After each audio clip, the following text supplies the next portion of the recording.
Hi guys, I'm Chris. And I'm Mike. And welcome back to this week's No Limits, a Rapp live podcast. How you doing this week, Mike? Indeed.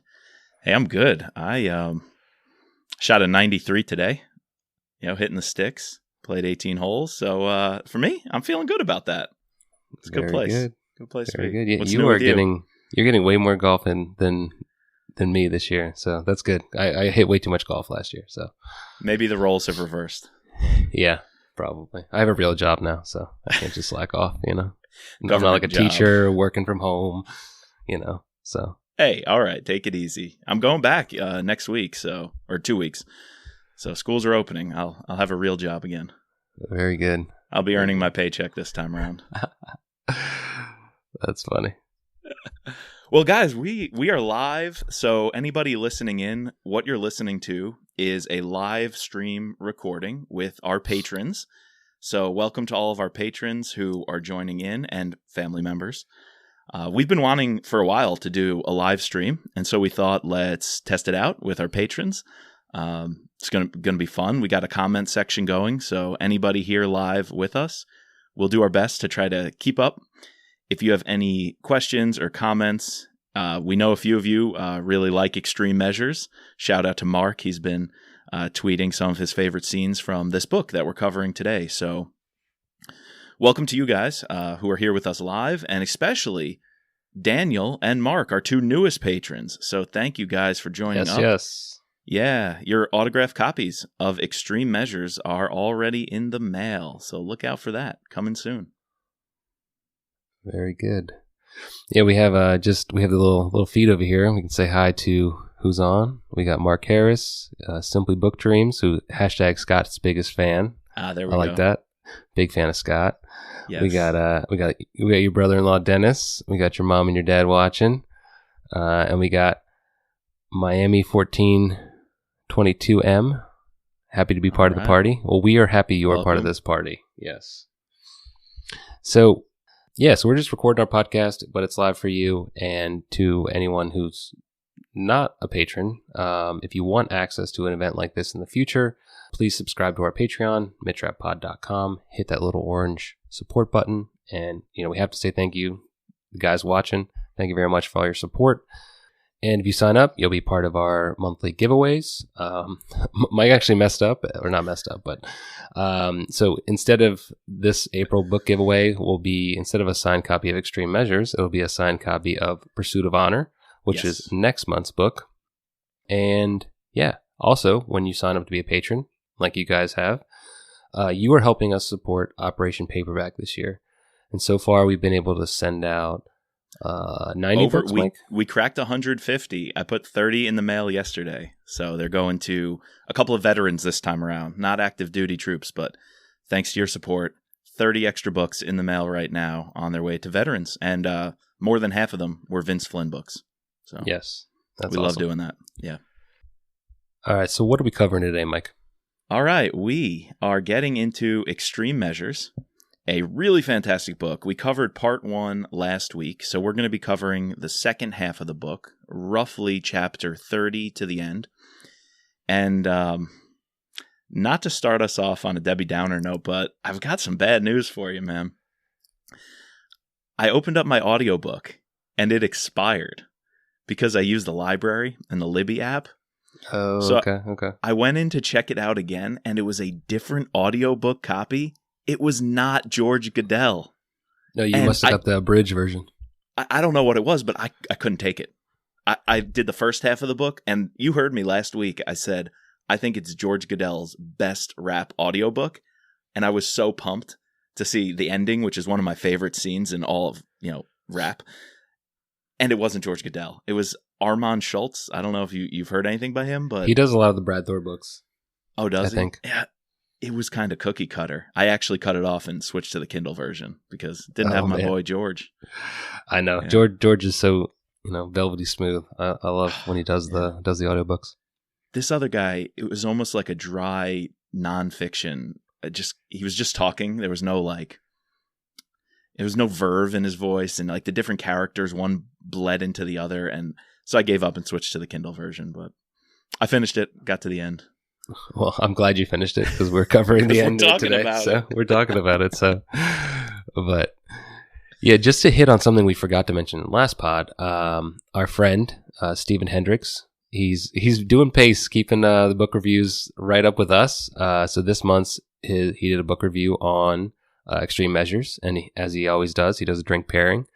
And this month he paired it with a Jack Daniel's Tennessee Honey. He obviously tries to match those covers. Had that explosion. I think cover A, with the big explosion. We'll get into that a little later. But yeah, I like that. I like a good Tennessee Honey. So it's pretty good. Smooth, just like Mike Nash, the family just man. Like Mike Nash. He's always smoothing out Rapp's edges. Yes. Well, we're getting into Extreme Measures, so let's do it. Chris, anytime we finish up a book, I guess you could say my thoughts on that book are best summed up in the form of a limerick. So, I've got one for you. You ready? I'm ready. Give it to me. There once was a man named Mike Nash, together with Rapp, so brazen and so brash. They get the job done, sacrificing a ton, on the hill, willing to face the backlash. A true masterpiece Vince has created. For characters like Nash and Hurley, oh, we have waited. Trying something new, Kareem trains his crew, but Rapp not to be underestimated. That's a pretty good one, Mike. See, Mike, right. You need to start posting these onto the Goodreads site. Oh, I have, yeah. Every time we got a limerick, it's in my review on Goodreads, so you can find them. There's a library of limericks. See the alliteration there? Yes. I like that. So if we want to just dive right into the themes of the second half, what I thought really stood out was sort of three things. The first thing, I found it interesting, these chapters we get with Mike Nash and his family, and I think that Vince was trying to highlight, these unforeseen or overlooked sacrifices of, people in the clandestine service, people in the CIA, people in the NSA, anyone who, can't have their name shown or, doesn't get the glory, even in the military who, we don't know their names, like the Tomb of the Unknown Shoulder type thing. And I appreciated getting that perspective. And I think it sets us up, it's foreshadowing for what we get in the next book where Rapp decides he wants to protect Mike Nash. He wants to protect his family. Like, this is a family that he sees Nash has something that he can never have. And therefore he can't let Nash go down the path of him, and lose it like he lost Anna, right? Yeah. And that's exactly what we see in Pursuit of Honor. Yeah. And one other, he's a really minor character, but he sticks with you because so many people are making sacrifices, but Chris Johnson makes the ultimate sacrifice, going undercover. His cover is blown, not through any fault of his own, but the terrorists catch wind of, he's going to weird places at weird times in the mosque. They catch him on camera. And the ultimate identifier is he has a tattoo identifying him as, I think, Army, right? His infantry tattoo. Screaming Eagles. Yeah, and they got him. And so they know he's CIA. They torture him. They kill him, and that ultimately pushes the terrorists to move their plan up. But if it wasn't for what Chris Johnson did and the information he passed on, that there were strange boxes and weird, rumblings at the mosque, Nash and Rapp wouldn't have known about the attack. And so, definitely I see that sacrifice as a theme. Yes. We missed another thing in part one. The audiobook for me didn't have the opening quote before the dedication. So when I opened the Kindle book, there was a Winston Churchill quote, and we like to cover everything Vince did with the books, not just the story, but his dedications are always spot on, and his forewords and preludes. And this quote, I thought, is perfect for that sacrifice as a theme. The quote was by Winston Churchill. Here we go. "We sleep soundly in our beds because rough men stand ready in the night to visit violence on those who would do us harm." That's Rapp. That's Rapp and Nash. It is. The tip of the spear. Exactly, to a T. And his dedication is to Rob Ricker and the men and women of the National Clandestine Service, and the National Counterterrorism Center. So obviously the NCTC plays a big role it almost goes down in flames at the end of this book, which Mark Harris is very excited about talking about. We are too, especially that end scene. Believe me, we're going to get to that. But, you could tell that this was on his mind. He wanted to highlight this, the unseen, overlooked, never recognized with a medal sacrifice of these people. Yeah. And I like that. And I looked up Rob Ricker, who was mentioned by name by Vince in the dedication, and he was Associate Deputy Director of Operations, which I was looking at the org chart, is number 2 in the entire clandestine service. And he had some debacle where he got on the wrong side of some politicians. I wouldn't say he was disgraced and had to leave the CIA, forced retirement, but he had some sort of conflict, and he was in the right, and most people knew that. But just like in this book, when the senators on the committees want to haul you in front and make an example of you, they're going to pick out the men and women who are behind the scenes really protecting this country. And so I think Vince on purpose did that, looking at the second half of this book. They really are the heroes behind the scenes, making those sacrifices. And even if history won't remember them or remember them well, they play an important role in why we're safe and where our country is today. Yep. And the second thing that I wanted to bring up to you is this idea of Rapp not succeeding.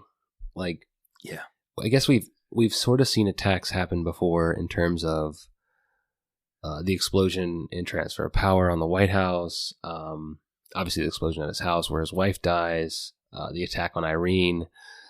But in the individual books, we've sort of gotten closure on each of these things. And I thought this was a big cliffhanger book. I mean, all Rapp has is the name that he was able to get out, of the terrorist who did it. Kareem.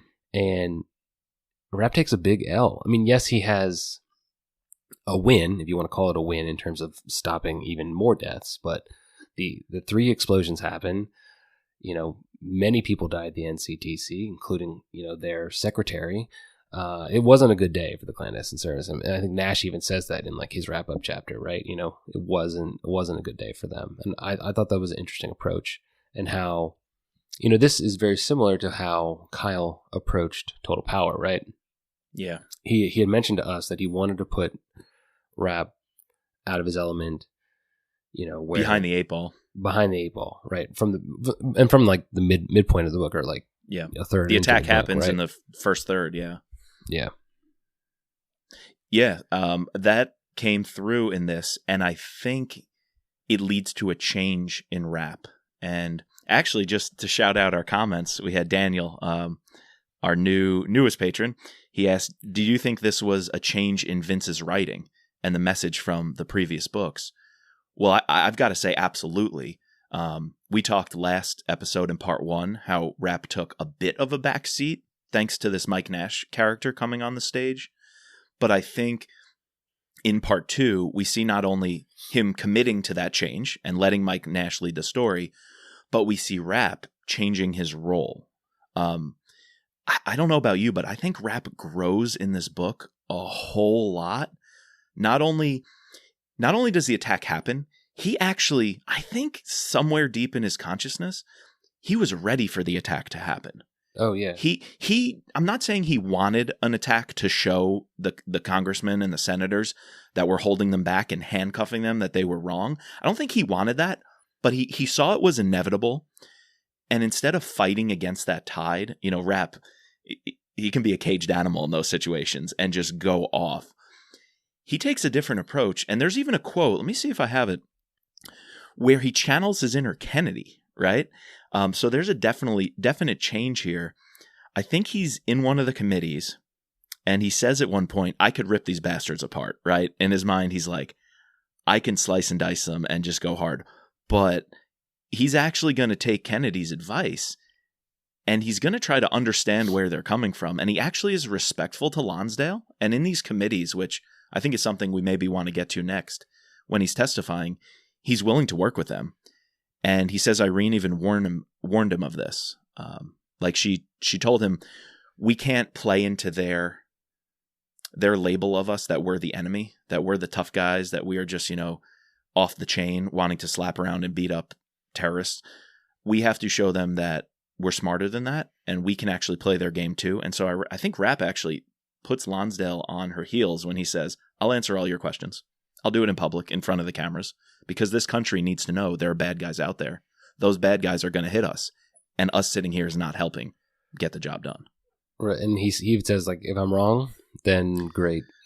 I've said, no one has died, and I'll take the bullet. But if I'm right, then you guys are going to be the one with the egg on the face, just like at the end of this book, right? Yeah, exactly. And I think to address the point again about the change in Vince's writing style, he obviously, like most authors, want to convey some sort of underlying message about politics, about the world, and we've gotten sort of like broad strokes. But to me here, just looking back on, one, a couple of the mentions in the book, and two, the timing of the publishing of this book. So this book came out in 2008, right? So 2004 was when the Abu Ghraib story broke. And to me, this whole book felt like a reaction piece to the fallout of Abu Ghraib, in like what happened there. Yes, a lot of crazy stuff happened and not good stuff happened, but then like the reaction that the politicians took to then sort of disassemble our national intelligence apparatus off of that one example. That one example doesn't demonstrate the entire picture, right? Exactly. And that's exactly what Rapp is honing. I think they even say in one of the hearings, right, that, well, what about the one guy who you tortured, but he was innocent? And I was like, we compensated him. I mean, it's a fine line. Well, he admitted fault. Yeah, he not did. Not him personally, because he made very clear I was not a part of it, but he admitted fault on behalf of his employer, the CIA, for that one instance. But it can't handcuff the whole national security and intelligence apparatus, like you said. No, because I think most of these people aren't sadistic, and he even aren't doing it, aren't torturing, or aren't trying to do these extreme measures for pleasure. Potentially like what was going on in Abu Ghraib, type things. So since you said extreme measures, I found the quote I was looking for about Rapp testifying, and it's the one where the title "Extreme Measures" comes up. So if you don't mind, let me give this to you. Rapp is testifying with Senator Lonsdale. I think she's not on the Intelligence Committee at this time. It was kicked up to Judiciary. Judicial. Yeah. Mm. So she's trying to get Rapp not only in hot water with the intelligence folks, but with legal trouble. And so she says, what would be your position, Mr. Rapp, on torture? Isn't it the official policy of the USA to not torture prisoners of war? And so here's where Rapp is learning and changing. He said, the conversation has been brought to the crossroads that Rapp had been hoping for. He watched as a good third of the panel snickered at the chairman's quick retort. He took that hatred he felt for them and doused it with pity, just as Kennedy had told him to do. My position, Madam Chairman, and members of the committee, is that it should be the unofficial policy of this government to reserve the right to use extreme measures in instances where we are threatened from terrorist attacks. And then later on he says, we have forgotten who our true enemy is. It is not us. Rapp was reminded again of Kennedy's words, how she had cautioned him to resist his instinct to tell them off. This was supposed to be about bringing them into the fold, not deepening the divide. Dude, if Mitch Rapp can take a breath, calm himself, and look at a situation as divisive as torture from another angle and want to bring together the two parties and want to heal the divide of this nation, there's hope for us, right? In the current political climate. Like Mitch Rapp, he's very restrained here. Very restrained here. Exactly. Very restrained here. I mean, if that's not a message from Vince about how we too need to adapt and grow and find unity in times like this, right? In our current political climate, in our current situation, so divided. I mean, he's writing this in 2008, 2009, telling us to do this. That's something we can learn for now. Rapp is saying, I want to bring these people into the fold and work with Senator Lonsdale, who quite honestly wants, put his nuts on the chopping block. And he's willing to calm down. And later on, at the very end of the book, forgive her, essentially. That's big. She apologizes, and she does. They were not expecting that, but so. Though, unfortunately, she only comes to that conclusion through personal loss. So thinking of sacrifice, even the people you might blame for these attacks, which maybe that's what we should get to next, even the people you want to blame for these attacks could have a change of heart when they're personally involved. And Senator Lonsdale loses her chief of staff and best friend, Wasson. And that's one reason she's willing to admit fault and say America needs to take a tougher stance against protecting our homeland. What I hope, so this is the same sort of reaction that people took right after 9/11. Yeah. And now you see it 20 years out. People don't even, I think we were talking about this last night. You were saying that not that people don't remember it, but some people want to just say move on. And it's kind of hard to do that. But then you have a lot of these people like Lonsdale who have this sort of come to Jesus moment and are trying to, and I guess my hope is that you can get someone like Lonsdale to be committed over time, forever, and also bring in other people from both sides. Mm-hmm. So we'll see if that happens. One last thing, though, that shows how Rapp and Kennedy are like the pinnacle of what it means to run the CIA. They're putting Kennedy and Rapp know the importance of the public face and even willing to go in front of the committee. But you know what other line we get in this book? When she's talking to Nash, off camera or in one of the, I think, subcommittee hearing rooms, she says to Nash, "Just let Mitch be Mitch." Our tagline. So that's it. You still got to let Mitch be Mitch, but you can also recognize that he's changing, trying to bring the country together. Yes. But he's got to do what he's got to do. He's got Sherry Foster says, if only we had a Mitch Rapp in our political mists, So yeah. I wish. Speaking of just let Mitch be Mitch, I think like one chapter after these hearings, it's like, oh, all fuzzy, all la-di-da. He's trying to bring the committee together. And then a chapter later, he's speeding like 90 down Tennessee Avenue trying to go to the mosque. And Rob Ridley, his boss, is sitting there in the car like, oh shit, Mitch, slow down. And he's like, what are we going to do at a mosque? We can't go in there. The politicians would hang us. He goes, I'm going in guns blazing. And he just speeds across the city to this mosque, ready to just take whoever he sees. And he just charges these terrorists at their car and takes them into custody. Right. And he gets there right when the explosions happen. But I guess before we get to there, let's talk about the terrorists a little bit. So when we left him in the last part, they had just taken down the helicopter. They make their way in. They make their way into the United States, up the coast, and then they go to that mosque we're talking about, where they are holding the supplies for their attack. The C4, yep. The C4. And it's at this point where I don't know if it's the imam or if it's just someone who's in charge of the, who was Abu? What was his name? No, there was Abad. Abad. Was he in charge? He was the contact at the mosque who was ferreting the supplies and holding the supplies for them. And they were just about to pass it on to the terrorists when they caught Chris Johnson, who was the CIA's mole. So they tortured him. And although Abad and his men transferred the C4 to Kareem's group, the terrorists who were off, they went to that warehouse to kind of assemble the suicide vest and the vans that they were gonna explode. That's when Rapp catches them smelling like barbecue, and he says like 3 times to Rob Ridley, "These guys are innocent as hell. They smell like barbecue. They just burned Chris Johnson's body. We could take them. Don't worry about the political cover." He's like, "I'm taking them." Because they know where the terrorists are with those packages, which they assume have some equipment in them. Exactly. And Kareem and Hakeem, they have a successful attack, and they take out 3 of DC's finest institutions. We've talked about the Hawk and Dove before. What novel was that? That was our joint. Rapp goes to meet he with meets, that guy. Meets with one of the senators. I forget. Senators on Intelligence Committee. The one who gives him the green light to reorg the Orion team.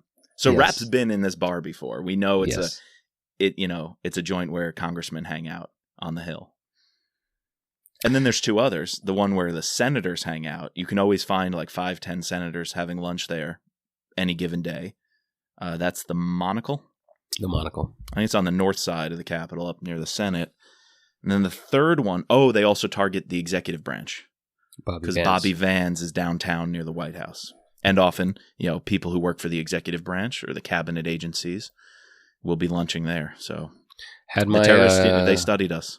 Had my high school graduation dinner there at Bobby Vans. Oh, Bobby Vans? At that Bobby Vans, yeah. Let's not talk about what happens at the Hawk and Dove. Yeah, in no, college. let's not. Let's Stay not. away Your from- mom's I watching. think I have family members on this podcast. Yeah. Dennis doesn't need to know. Oh, Dennis knows. And so, what did you think of the attacks? Like the explosions, obviously they use coordination of taking down not the electrical grid, but the traffic grid, so that way they can't be tracked. They can get out. They have these mix of FedEx trucks. They have a mix of secondary bombs, which is like the crappiest of crap shit that you can do. You know, something where you bring in the medical teams and then a bomb goes off at a later date. On the first responders, or hours later. Not a later date, but a later time. Dude, did you see that has been used all throughout the Syrian conflict?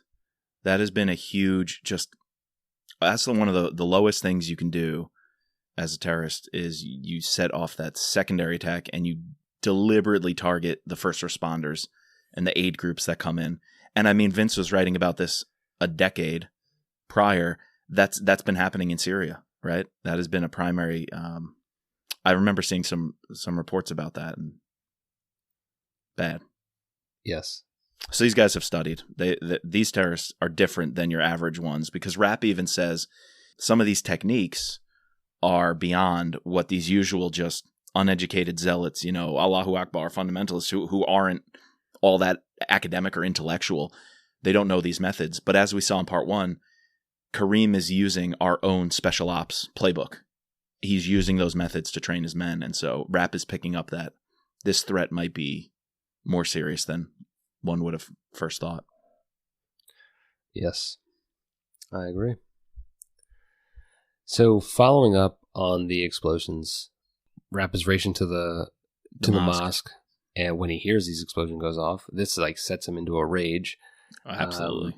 Brings everyone back to the NTCT, sorry, and starts interrogating.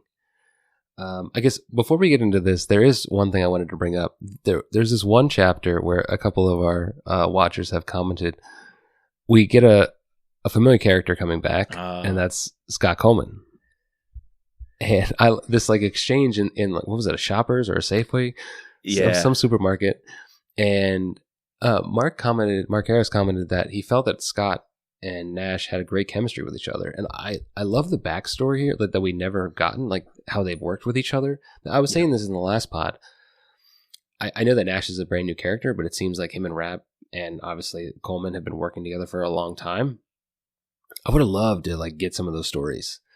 I also would love to have Kyle do a spinoff on Scott Coleman.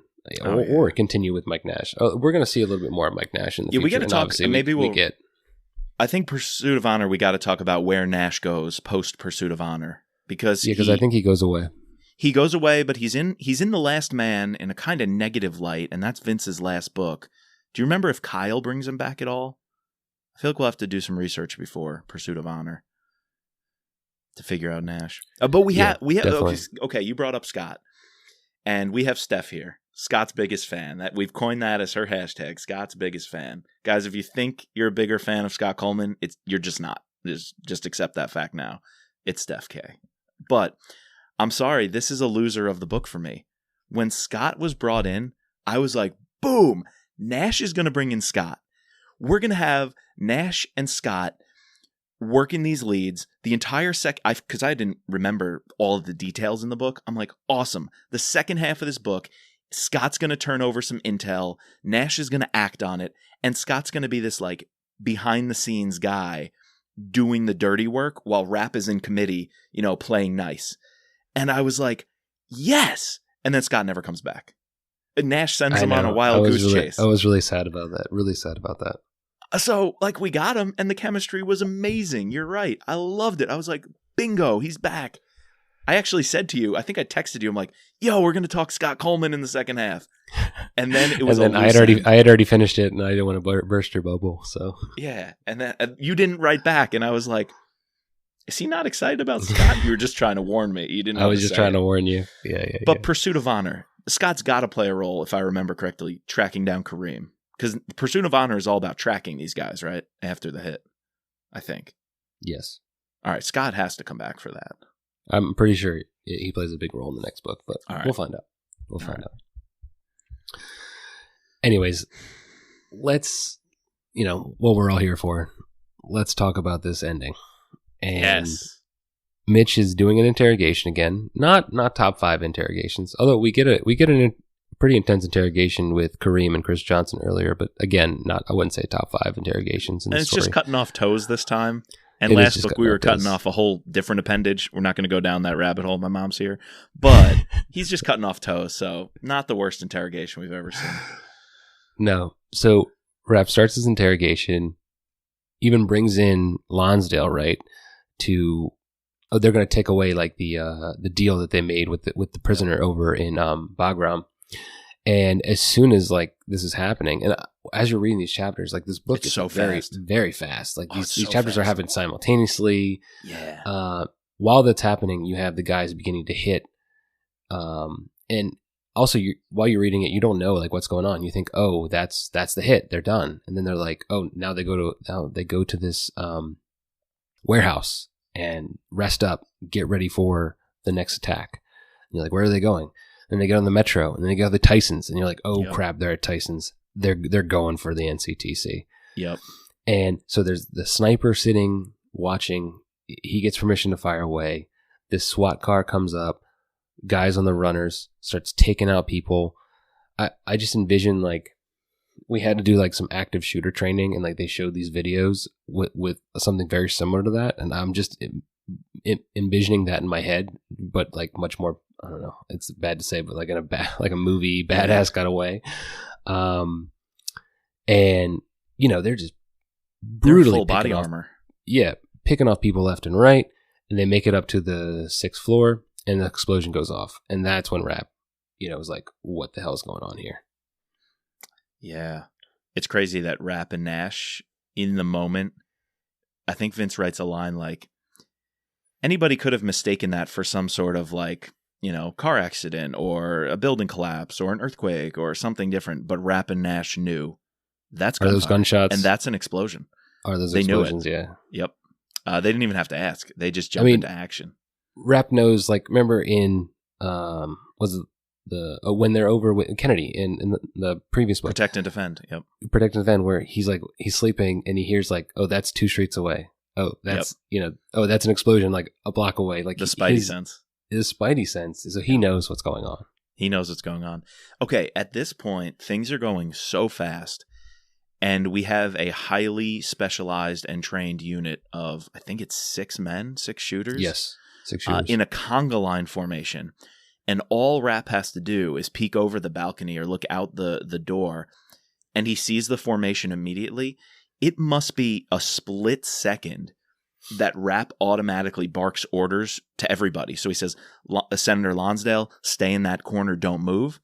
They've got the terrorist, and I think at this point, they took the zip cuffs off of him. So Rapp's like, crap, I got to do something fast. Knocks him out, cold cocks him. So he's flat out.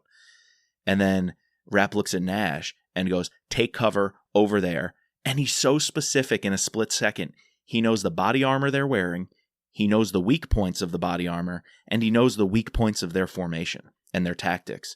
And so in this conga line, you have the first shooter covering the little slice. Think of it like pizza slices ahead. The second guy covering the pizza slice to the left, like 1/8 to the left. The third guy covering that much to the right.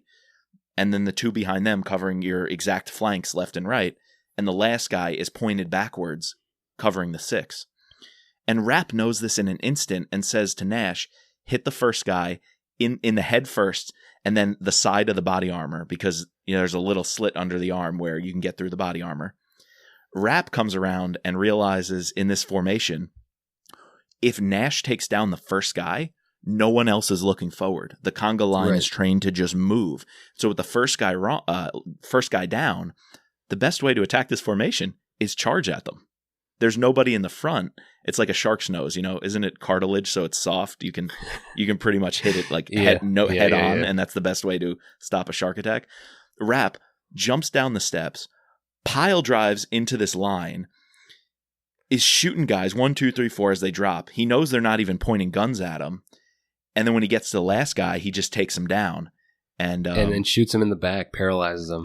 Yeah, he takes him down by the neck and shoves his gun in the spine. 2 shots in the lower back, and literally all of that I think took place in 5 seconds, 10 seconds, maybe 15, maybe 15. Yeah, maximum. And just the speed of this, I'm like, it's insane that Rapp came up and executed that plan. I would love to discuss this scene with like a military expert, like with Jack Carr, with our last guest. Like, dude, just to break it down, like from both the terrorist perspective, what they're doing, and then also from is it freaking crazy? Obviously, it's crazy. It's Mitch Rapp, but like, is that the best way to do what Rapp did? I don't know. Yeah. I think it might be the best action scene of the entire series. Hot take. Hot take. Okay, dude, we're only halfway through the scene. Because we are. If you think of the speed and the chaos, right? And like Nash is busy looking at, I think his assistant Jessica has a bullet hole in the head, and there's this gore. And these are analysts, right? These are people who have not been in the fight in that way. So the scene must just be utter chaos. And Rapp notices the guy he paralyzed still has motion in his arm, reaching in his pocket. And Rapp says something funny like, you know, you're not gonna get your hand to your pocket. Boom, pops him in the elbow.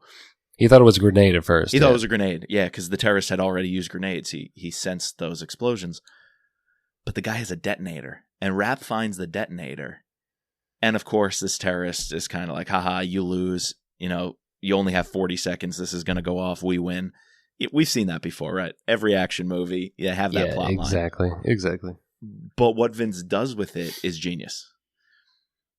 Because Rapp immediately says, oh shit.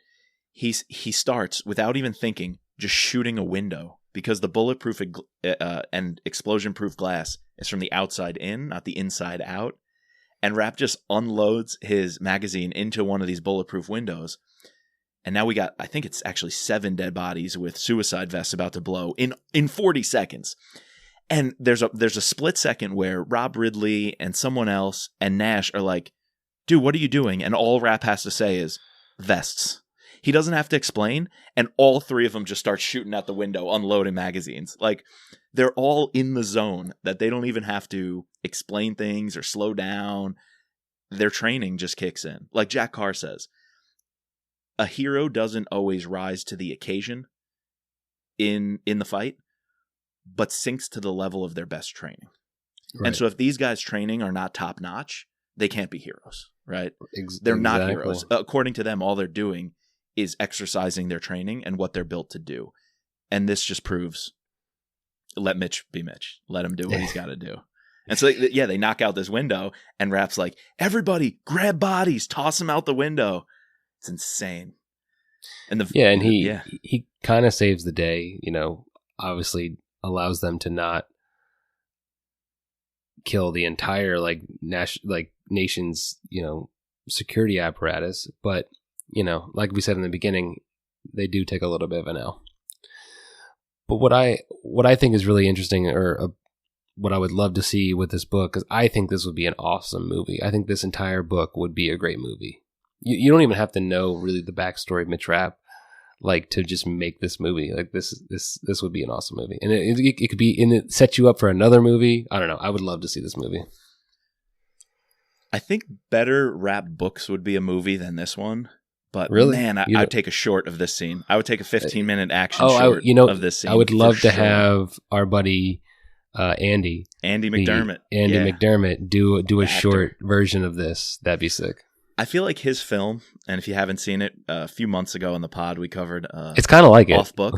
Yeah, Off Book, a Mitch Rapp fan fiction film that's on YouTube, and we talked to the actor who played Rapp and wrote the story. I think it's based on this. Like this scene is kind of close to what they were doing there, but man, I would love to see this action scene on film. Maybe not this whole book as a movie, but definitely this action scene for sure. I disagree. This book is really let's wrap this up here. Let's get to some of our discussions, because this is probably top 5 Mitch Rapp book for me. Whoa, okay. So we got the hot take that this was the best audiobook by George Goodell in the Rapp series. Possibly the best action Mark Harris scene. agrees with me. Okay. All right. Possibly the best action scene. And now your hot take is this one definitely makes a top 5 of all Rapp books. I love this book so much. I crushed the audiobook in a day. Wow. Like, if I had the George Goodell one, I would have. Come on, Libby. Well, I love this book. Great book. Oh, well, we do need more Scott, though. I agree. We do need more Scott. Yeah, I mean, our patrons have been following along live, had some awesome comments. So, Mark, we got to shout out a couple of your quotes. Thinking of taking down that conga line and the split-second decision. Nash says, "You're going to charge them?" Nash was shaking his head. That's fucking crazy. Well, that's why we need to just let Mitch be Mitch. That's right there. Mitch is a goat. Yep. Can't agree with you more. He is definitely the goat. Picking up on the sounds of battle. Yep. Quote, "The one thing about combat was you only had to go through it once, and you were left with the sound, feel, and smell of battle for the rest of your life." There it is. Agree. Yeah. Just let Rapp be Rapp. Just let Rapp be Rapp? Is that a new one? Just let Chris be Dr. Chris.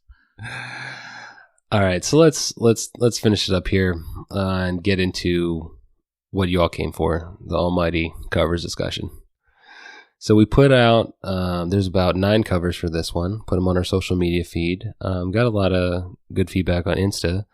Most people really liked A, which is the explosion behind the dome at the Capitol building.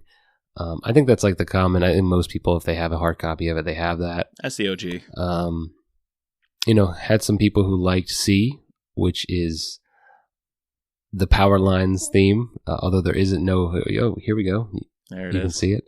So me and Mike were, as we were prepping for this, we were talking about how this cover, we think it has no power lines. It has this boat and like this fog at a harbor. What book, Mike, would this cover be better for, though? Cover C is pissing me off every time. Sorry, I just gotta say it. Why is there a boat? Why is there a boat and fog at a harbor? There's absolutely no reason to put that with the words extreme measures. Put that for Memorial Day. Memorial Day, exactly. Memorial Day at Charleston Harbor. We knew Charleston was one of the ports. There was a nuke on a ship.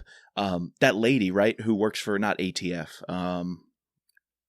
She works DOE, for like Department of Energy. Energy. DOE. She was calling the shots, commanding the FBI. She knew it was a device. We brought in the bomb squad. And this is exactly what I think. A port city, foggy day. There's a ship with a nuke on it.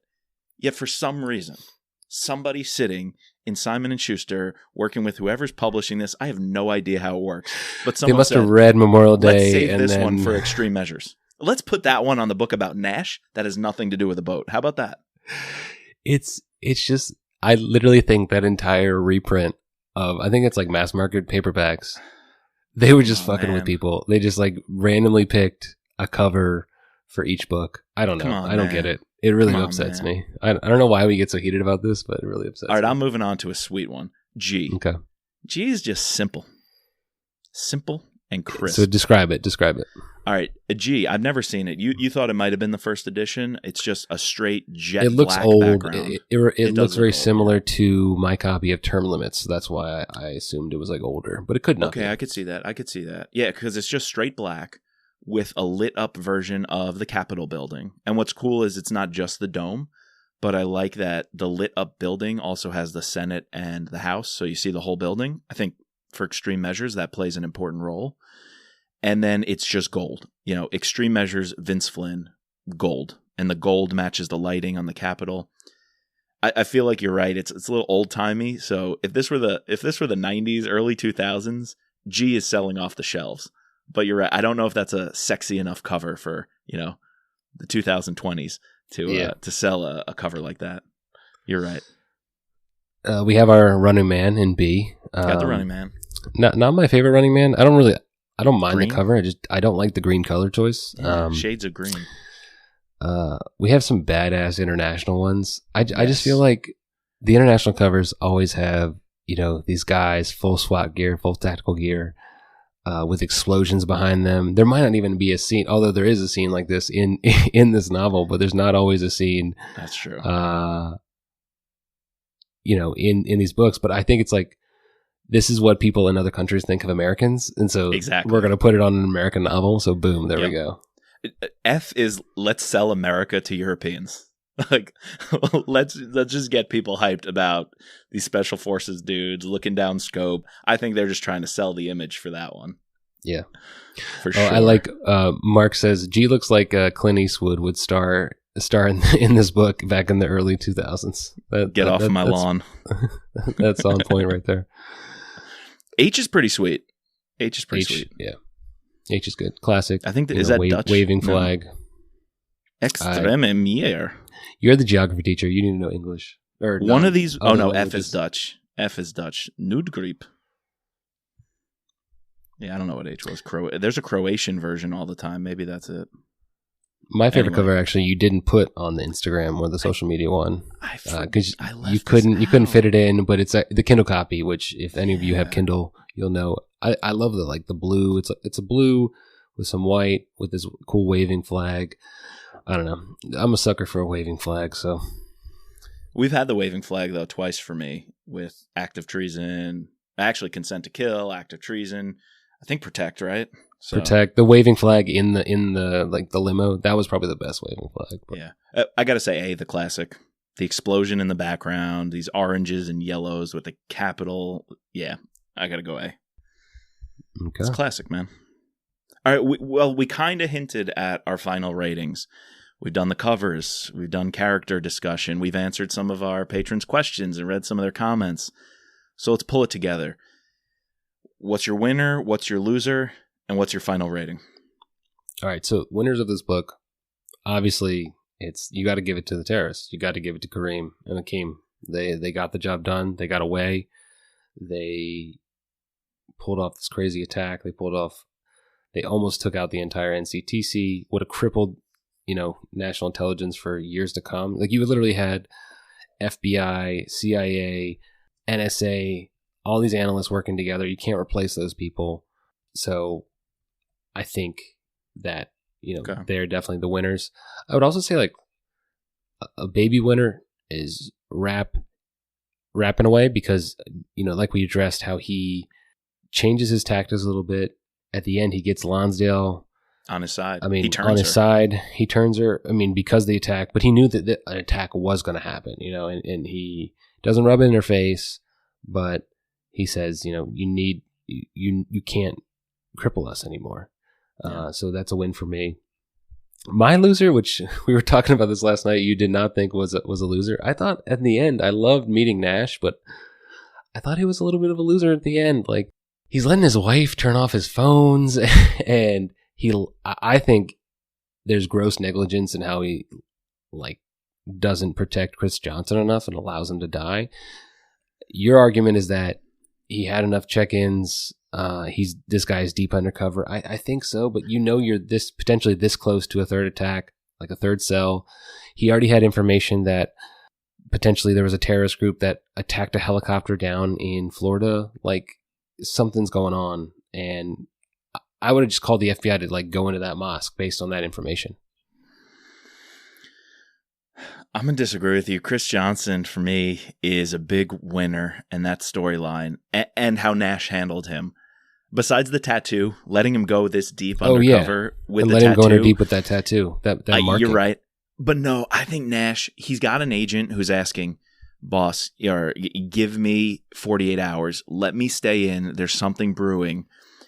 And Nash listens to him, and even though the bosses say pull him out, they get that little bit of intel. If Chris Johnson didn't stay and didn't say, there's something in these boxes, I got the guy's name, this Abad is the one running the mosque. These guys leave prayer, right? In the middle of prayer, which for a fundamentalist is not what you think they would do. In the middle of prayer, they're shuffling boxes into trucks and storing it.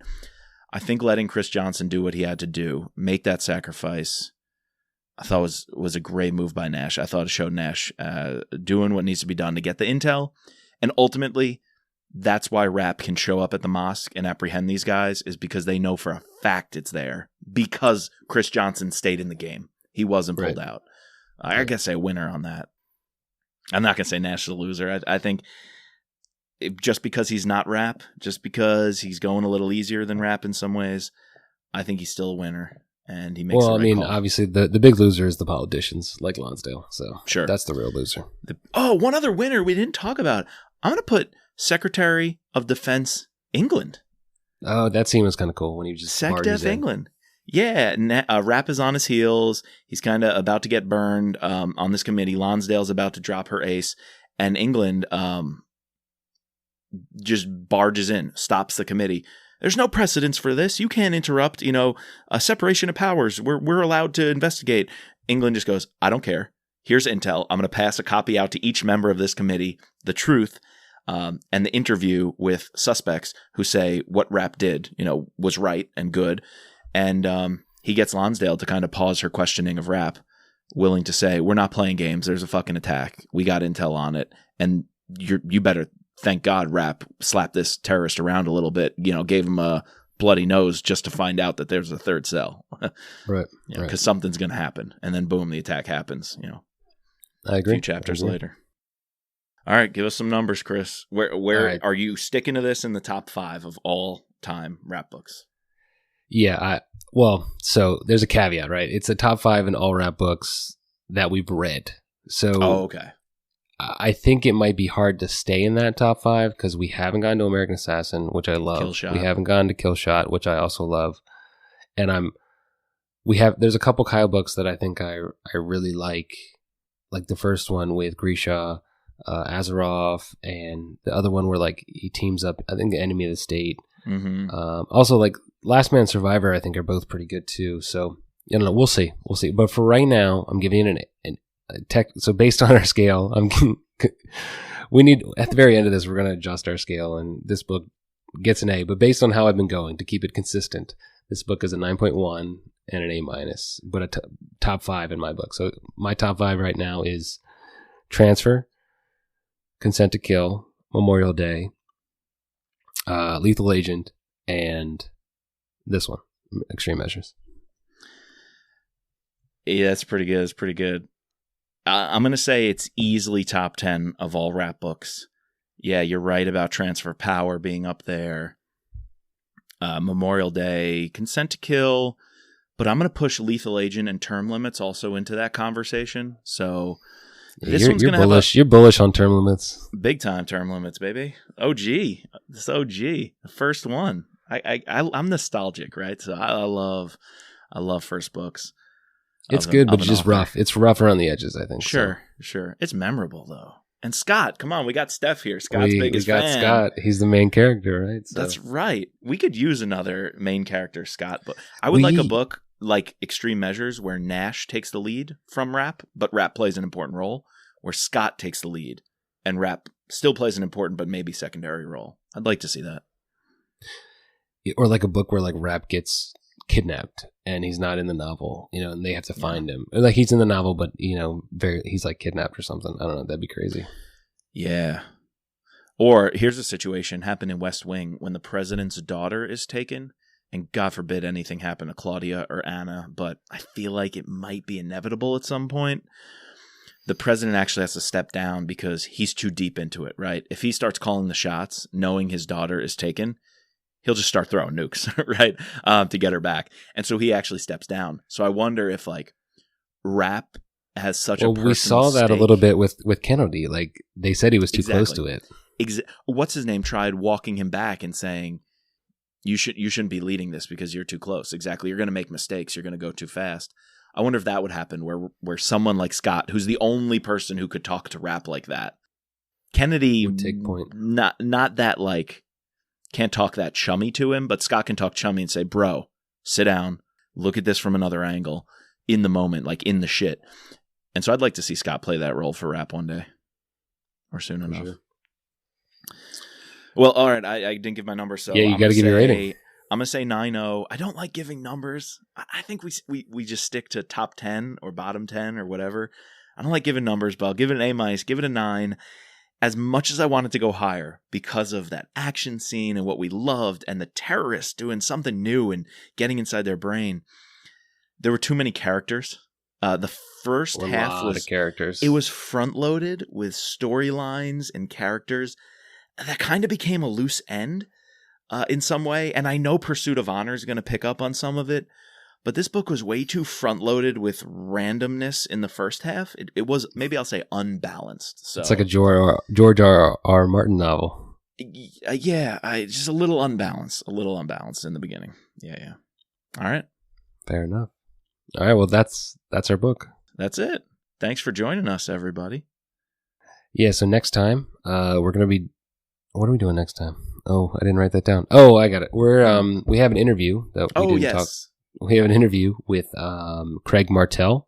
He is a editor of a thriller anthology called Make Them Pay.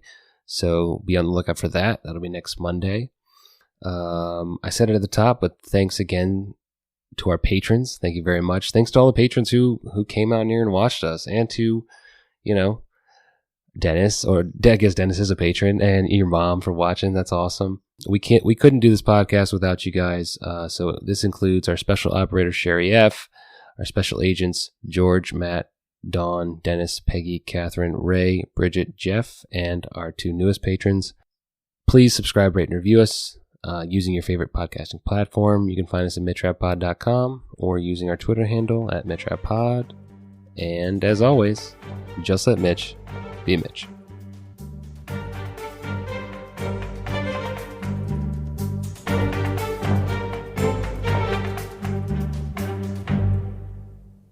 Just a disclaimer, this podcast is not affiliated with Vince Flynn, Kyle Mills, or Simon & Schuster, but thank you to them for bringing us the wonderful world of Rapp. And the music soundtrack is Guerrilla Tactics by Raphael Crooks.